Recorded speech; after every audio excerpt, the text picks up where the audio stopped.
जब प्रधानमंत्री के रूप में अपने प्रथम नगर आगमन पर माननीय प्रधानमंत्री महोदय नागपुर शहर को विकास की एक अनोखी सौगात देने जा रहे हैं। माननीय प्रधानमंत्री महोदय, आपसे प्रार्थना है कि अपने कर कमलों से नागपुर के विकास को नई दिशा देने वाली मेट्रो रेल परियोजना और पारडी ग्रेड सेपरेटर एवं उड़ान पुल की आधारशिला का अनावरण करें। विकास और प्रगति की अनोखी सौगात नागपुर रेलवे मेट्रो प्रकल्प का भूमि पूजन तथा पारडी ग्रेड सेपरेटर एवं उड़ान पुल की आधारशिला का अनावरण माननीय प्रधानमंत्री महोदय के कर कमलों से हम सब इस ऐतिहासिक क्षण के साक्षी बने हैं और अब समय है उन्हें सुनने का, जिन्हें सुनने को हम सब आतुर हैं, प्रतीक्षित हैं। माननीय प्रधानमंत्री महोदय, आपकी जनता आपको सुनने के लिए आतुर है, व्याकुल है, हमें अनुग्रहित करें। मंचावर बसलेले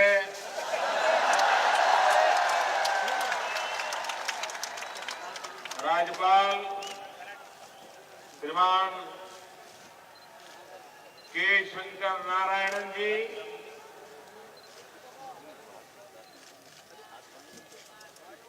केंद्रीय मंत्री श्री वेंकैया जी नायडू, नितिन गडकरी जी, पीयूष गोयल जी, नेता प्रतिपक्ष विधान परिषद श्री विनोद तावड़े, नागपुर के मेयर श्री अनिल सोले, श्री शंकर अग्रवाल जी,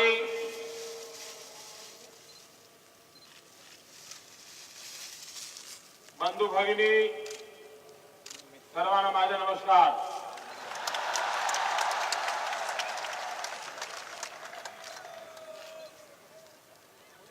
पवित्र दीक्षाभूमी आणि भूसांस्कृतिक राष्ट्रवादाची गंगोत्री असलेला नागपूर नगरी त्या नागरिकांना माझा नमस्कार।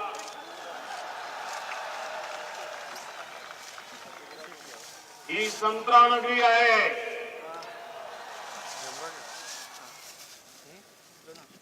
शून्य मैल शहर आहे। आता आम्ही याला मेट्रो सिटी असा नवीन ओळख देणार आहोत। दुनिया बहुत तेजी से बदल रही है। भारत आजाद हुआ, उसके बाद जो देश आजाद हुए, छोटे छोटे देश आजाद हुए, लेकिन प्रगति के नाम पर, विकास के नाम पर वे हिंदुस्तान से भी आगे निकल गए। हम पीछे क्यों रह गए? और क्या 125 करोड़ देशवासियों को भारत पीछे रह गया? हम पिछड़ गए, इसकी पीड़ा है क्या? अगर हमारे दिल में ये पिछड़ेपन की पीड़ा ना हो, कसक ना हो, देश को आगे ले जाने का मकसद ना हो, और 125 करोड़ देशवासियों का अगर ये सामूहिक सपना न हो, तो देश कभी आगे नहीं बढ़ेगा। दुनिया के जितने देश आगे बढ़े हैं, उस देश के हर नागरिक ने तय कर लिया कि हम हमारे देश को बदलेंगे, हम देश को आगे बढ़ाएंगे, मिलजुल करके प्रयास करेंगे। और यही राष्ट्रीय चरित्र होता है जो देश को नई ऊंचाइयों पर ले जाता है।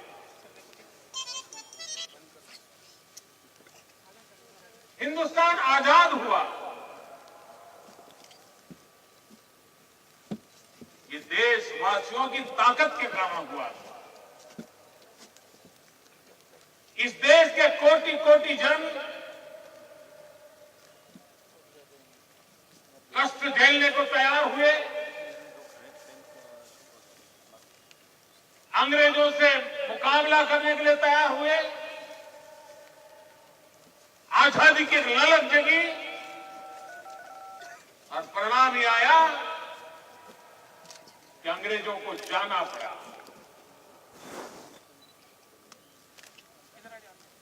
60 साल बीत गए, बिना शस्त्र, बिना शासन, अगर ये देशवासी हिंदुस्तान से अंग्रेजों को भगा सकते हैं तो 125 करोड़ देशवासी हिंदुस्तान से गरीबी को भी भगा सकते हैं।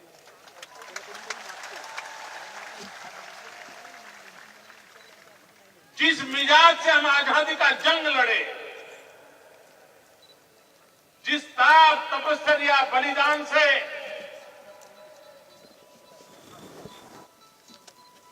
हमने गुलामी की जंजीरों को तोड़ा, उसी मिजाज से, उसी ताकत से 125 करोड़ देशवासी इस गरीबी की जंजीरों से भी मुक्ति का विश्वास से विजय प्राप्त कर सकते हैं। हिंदुस्तान बहुत तेजी से अर्बनाइज हो रहा है,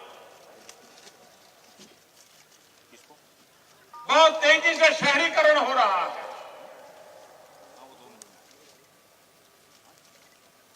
अब क्या हम इस शहरीकरण को संकट माने? क्या हम इस शहरीकरण की प्रक्रिया को चुनौती माने कि हम इस शहरीकरण की प्रक्रिया को अवसर माने? अब तक हमारी सोच ये रही देश में कि शहरीकरण को हमने संकट माना, बोझ माना, चुनौती माना। मेरी सोच अलग है। मैं शहरीकरण को एक अवसर मानता हूं, एक अपॉर्चुनिटी मानता हूं, आर्थिक विकास की संभावनाओं का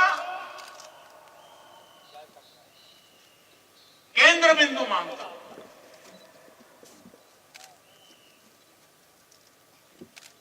और इसलिए अब तक उसके साथ व्यवहार हुआ है शहरीकरण यानी संकट। और परिणाम क्या हुआ? हमारे देश में पहले से प्लानिंग नहीं हुई है। 20 साल के बाद हमारा नगर कहां पहुंचेगा, 25 साल के बाद कहां पहुंचेगा, कितनी जनसंख्या बनेगी, कितनी पानी की व्यवस्था लगेगी, कितने रोड लगेंगे, कितनी ट्रांसपोर्टेशन व्यवस्था लगेगी, ड्रेनेज किस साइज का लगेगा, ये हमारे यहां सोचा ही नहीं गया। बनता गया, बढ़ता गया, और फिर इतना प्रेशर आया कि व्यवस्थाएं टूटने लगी। अगर पहले से ही हमने योजना की होती तो ये मुसीबत ना आती। आज गांव में कितना ही सुखी किसान क्यों ना हो, 100-200 एकड़ भूमि हो, 2-4 बेटे हो, वो भी चाहता है एक आध बेटा खेती में रहे, बाकी 3 बेटे शहर चले जाएं और वहीं कोई अपना धंधा, रोजगार, नौकरी जो करना है वहां करे। हर परिवार अपना एक सदस्य शहर भेजना चाहता है। शहर बढ़ने वाले हैं, शहरों की वृद्धि होने वाली है। आवश्यक ये है कि इसको हम एक अवसर माने और अवसर मान करके विकास की ब्लूप्रिंट तैयार करें। और इसलिए नई सरकार ने कहा है, हमने बजट में भी इसकी चर्चा की है कि जिस तेजी से शहरीकरण हो रहा है, भारत को 100 स्मार्ट सिटी की जरूरत है। हर राज्य में 5-6 बड़े शहर तैयार हो रहे, वहां पर आर्थिक प्रवृत्ति हो, वॉक टू वर्क का कंसेप्ट हो, आधुनिक टेक्नोलॉजी की पूरी सुविधा हो और 2-2, 5-5 लाख की बस्ती के अच्छे शहर मैनेजेबल हो। इस दिशा में जितना जल्दी हम जा रहे हैं, जाने की आवश्यकता है। और एक बार ये सिलसिला शुरू हुआ, शुरू में शायद 1-2 शहर बनेंगे, 5 बनेंगे, 7 बनेंगे, बढ़ता चलेगा कार्य। उसी प्रकार से आज पूरा विश्व ग्लोबल वार्मिंग की चर्चा कर रहा है।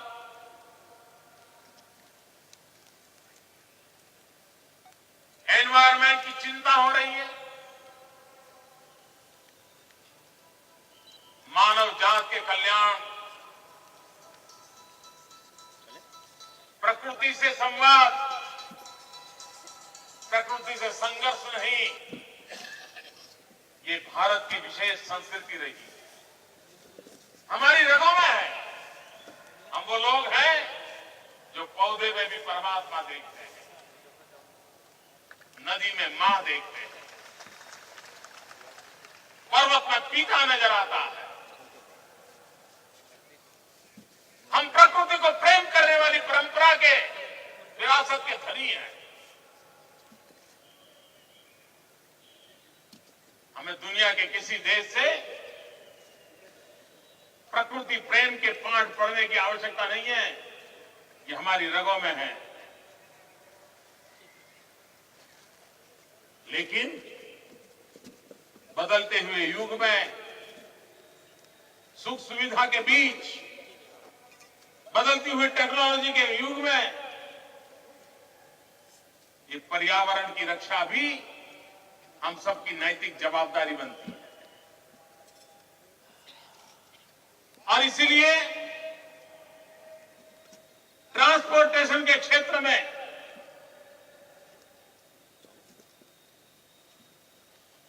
एक मास ट्रांसपोर्टेशन का कंसेप्ट आवश्यक बन जाता है। प्रकृति की रक्षा के लिए भी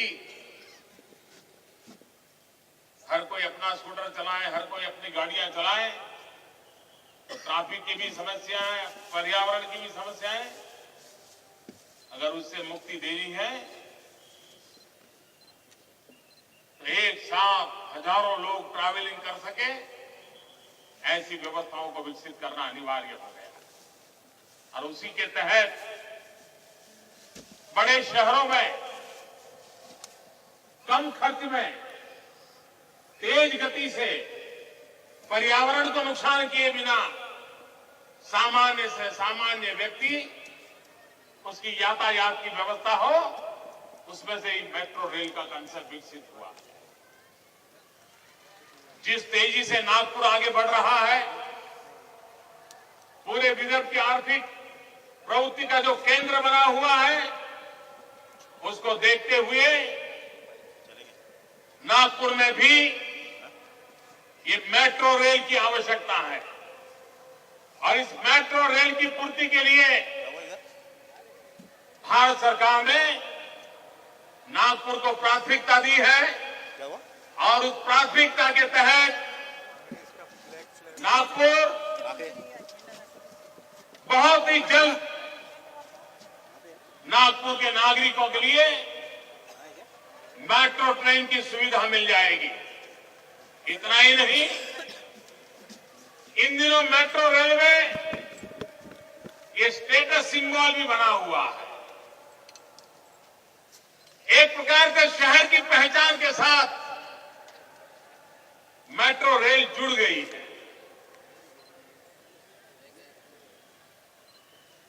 नागपुर जब मेट्रो के मैप पर आ जाएगा तो हिंदुस्तान के प्रगतिशील शहरों में नागपुर का भी नाम जुड़ जाएगा।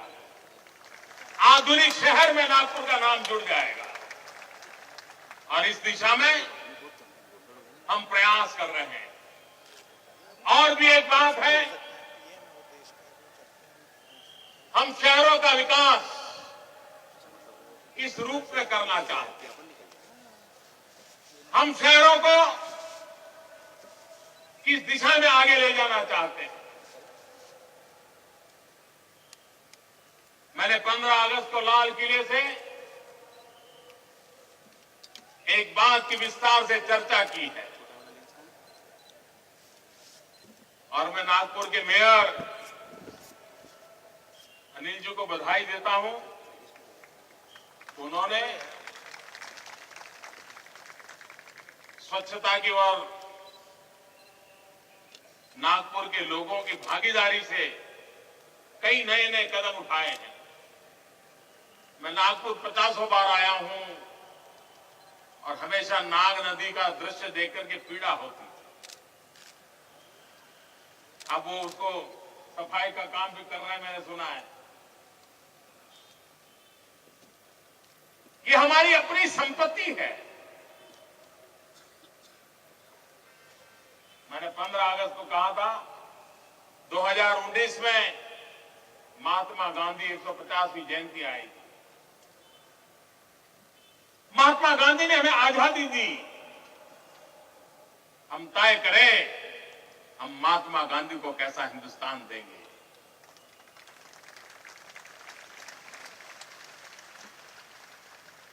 जिस महापुरुष ने हमारी इतनी बड़ी सेवा की, उस महापुरुष के सपनों के अनुकूल हम क्या करेंगे। और मैं नहीं मानता हूं आज के युग में महात्मा गांधी से बड़ी कोई प्रेरणा के लिए हमें बाहर देखने की जरूरत है।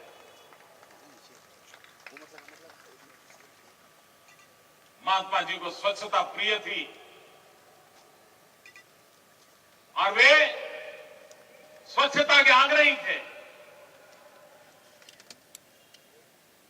क्या स्वच्छता ये नागरिकों की जिम्मेवारी है या नहीं है। हम सिंगापुर जाते हैं, आकर के बातें करें, यार इतना साफ सुथरा था, कहीं गंदगी नजर नहीं आती थी। ऐसा हम अपने यार दोस्तों को बताते हैं। दुबई जाते हैं तो यार दोस्तों को बताए, यार क्या दुबई है, कहीं गंदगी नहीं है, कोई कूड़ा कचरा नहीं, कुछ नहीं। बहुत अच्छा लगता है।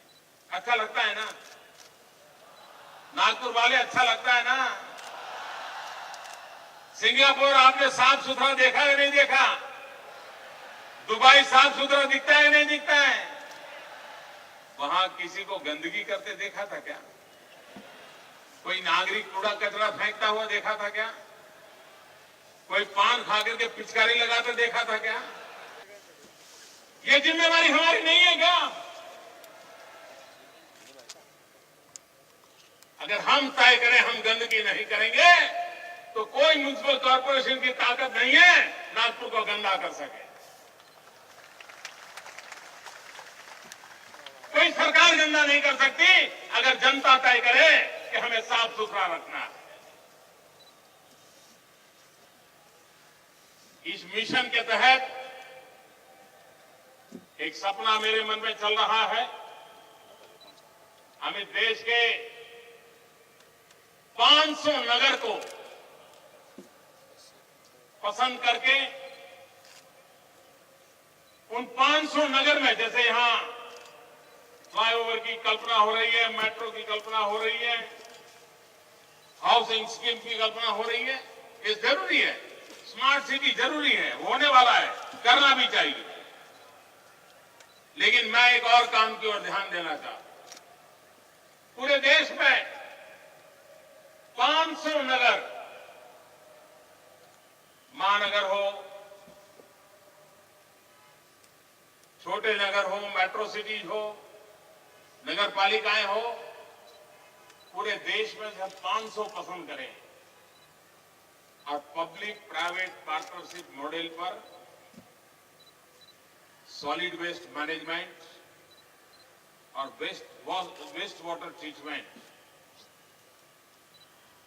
इसका पूरा एक अभियान चलाएं। जितना कूड़ा कचरा है, कचरे में से कंचन बनाने का बीड़ा उठाएं और नगरों की सफाई भी होगी। उस कूड़े कचरे में से बिजली पैदा हो सकती है, फर्टिलाइजर तैयार हो सकता है, गैस उत्पादन हो सकता है।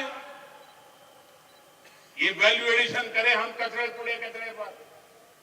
और जो गंदा पानी है उसको शुद्ध बना करके वेस्ट वाटर ट्रीटमेंट करके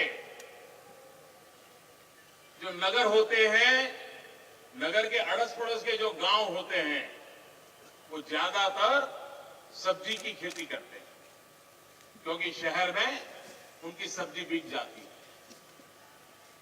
अधिकतम बड़े शहरों के अगल बगल के गांव में सब्जी खेती बहुत बड़ी मात्रा में चलती है। इन अड़ोस पड़ोस के गांवों को ये जो ऑर्गेनिक फर्टिलाइजर है, ये उनको दिया जाए और वो सब्जी पैदा करे, वो भी केमिकल फर्टिलाइजर से न करे, ऑर्गेनिक फर्टिलाइजर से करे। और वो सब्जी अगर शहर में आएगी तो शहर के लोगों के स्वास्थ्य को भी लाभ होगा। शहर में से कूड़ा कचरा जाएगा, शहर के लोगों को स्वास्थ्य में लाभ होगा, और स्वास्थ्य में लाभ होगा तो आरोग्य विभाग के जो खर्च होते हैं उसमें कटौती आएगी। ऑर्गेनिक फर्टिलाइजर गांव में जाएगा तो केमिकल फर्टिलाइजर का उपयोग कम होगा, उसके कारण सब्सिडी बचेगी। ये जो सब्सिडी बचेगी उसको वायबिलिटी गैप फंडिंग में दिया जाए ताकि नगरों की सफाई के लिए काम आए। और जो वेस्ट वाटर है वो ट्रीटमेंट करके गांव के लोगों को खेतों में वापस दिया जाए। खेती के काम आता है वो पानी, वो एक प्रकार का फर्टिलाइजर बन जाता है। आज गांव के लोगों की शिकायत रहती है, हमें पानी नहीं मिलता है, शहर वाले पानी उठाए जाते हैं। हम एक ऐसी स्थिति पैदा करें कि शहर वाले पानी गांव को वापस दें, वेस्ट वाटर ट्रीटमेंट के दें, उनके खेतों में वो पानी उपयोग में आए, उनकी आय बढ़े, सब्जी विपुल मात्रा में शहर में आए, गरीब से गरीब व्यक्ति भी सस्ते में सब्जी खा सके, उसके हेल्थ को वो फायदा देगी। एक ऐसा चक्र शहरी विकास का मानवीय हितों को ध्यान में रख करके एक ऐसी व्यवस्था को हम विकसित करना चाहते हैं।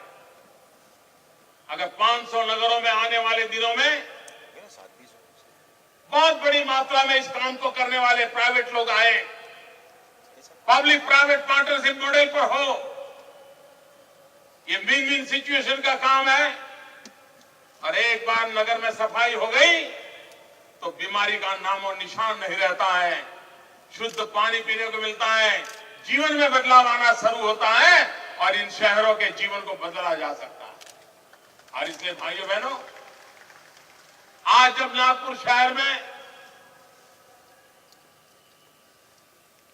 शहरी जीवन की सुविधाओं के कार्यक्रम के लिए आया हूं, तब बड़े आत्मविश्वास के साथ आपके सामने विजन में पहली बार प्रस्तुत कर रहा हूं। और मुझे विश्वास है कि जितने भी नगरपालिका की, महानगरपालिका की बॉडीज हैं, चुने हुए जनप्रतिनिधि हैं, वो अपने शहर की स्वच्छता के लिए इन व्यवस्थाओं को विकसित करने के लिए आगे आएंगे। दिल्ली में बैठी हुई सरकार भी एक विशिष्ट योजना लेकर के आएगी और ये काम करने के लिए कोई बहुत बड़े सदियां नहीं लगती है। अगर पीछे लग जाए, एक के बाद एक काम शुरू करें तो बहुत तेजी से इन कामों को किया जा सकता है। और इसलिए आने वाले दिनों में शहरी विकास पर हम उस प्रकार से बल देना चाहते हैं। शहरी गरीब पर ध्यान केंद्रित करना आवश्यक है। वो गांव छोड़ करके शहर आता है, रोजी रोटी कमाने आता है, अपने गरीब बूढ़े मां बाप को मनी ऑर्डर भेज करके उनका जीवन चले इसकी चिंता करने आता है। ये जो गांव से आने वाले नौजवान हैं, उनके लिए रोजगार की संभावनाएं शहरों में हमें तलाशनी पड़ेगी। और इसलिए शहरों में आर्थिक प्रवृत्तियां कैसे बढ़े, सर्विस सेक्टर को बढ़ कैसे मिले, उद्योगों का विकास कैसे हो, और इसके हेतु स्किल डेवलपमेंट आने वाले दिनों में वो नौजवान जो बेचारा गरीबी के कारण 5वीं कक्षा छोड़ दी, 7वीं कक्षा में छोड़ दिया, 8वीं 10वीं कक्षा में की पढ़ाई छोड़ दी, क्या उसको ऐसे ही असहाय छोड़ा जाएगा? कि गरीब मां बाप का बेटा जाएगा कहां? अगर उसके हाथ में हुनर हो तो पत्थर पर भी लात मार करके रोजी रोटी कमाने की वो ताकत पैदा हो जाती है। और इसलिए शहरी गरीबों को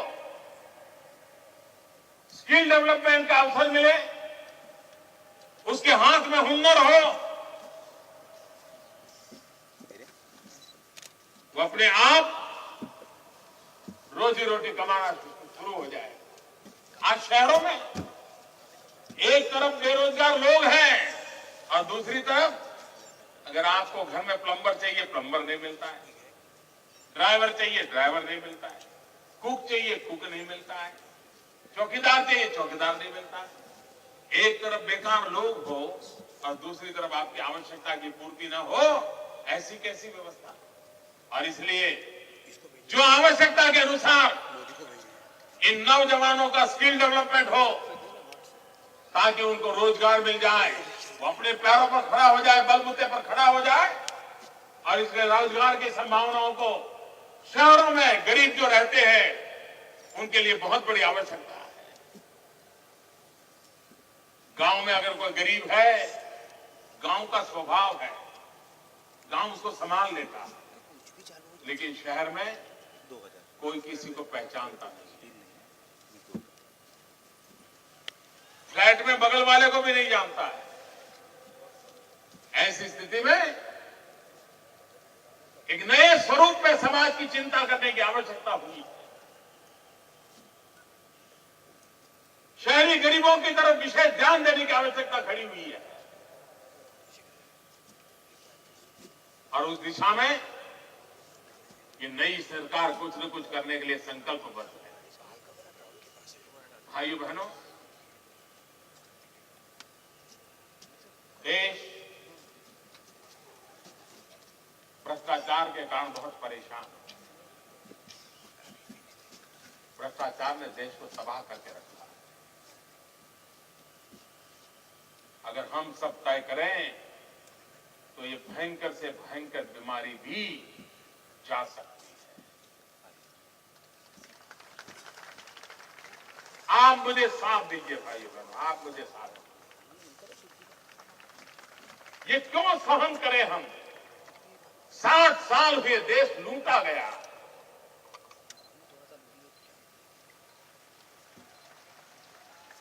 और सिर्फ राजनेताओं ने नहीं लूटा है, जिसको भी मौका मिला सबने लूटा।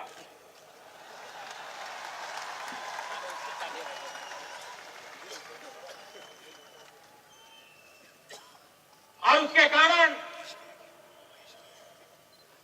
अगर मुसीबत झेलनी पड़ी है तो मध्यम वर्ग, निम्न मध्यम वर्ग के लोगों को झेलनी पड़ी है। जब मैं भ्रष्टाचार के खिलाफ आवाज उठाने लगा हूं तो कुछ राजनीतिक दल बहुत परेशान हो जाते हैं।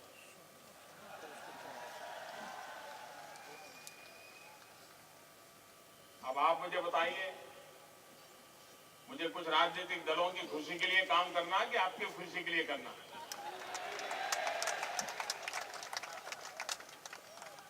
इसलिए भाइयों बहनों, आपकी खुशी के लिए, देश की प्रगति के लिए और दुनिया के समृद्ध देशों की बराबरी में हमारा देश भी आ जाए, जिस देश के अंदर 65% नौजवान 35 साल की उम्र के हो, वो देश कभी पीछे नहीं रह सकता। ये देश कभी पीछे नहीं रह सकता। और पीछे रहना भी क्यों चाहिए? क्यों पीछे रहना चाहिए? क्या नहीं है हमारे पास? जिस देश के पास इतना सामर्थ्य है, वो देश दुनिया के काम आए ऐसी ताकत रख सकता है। और वो स्थिति हमको पुनर्पित पैदा करनी है। इसी सपने को लेकर के आगे बढ़ना है। फिर एक बार नागपुर वासियों को मेरी बहुत बहुत शुभकामनाएं।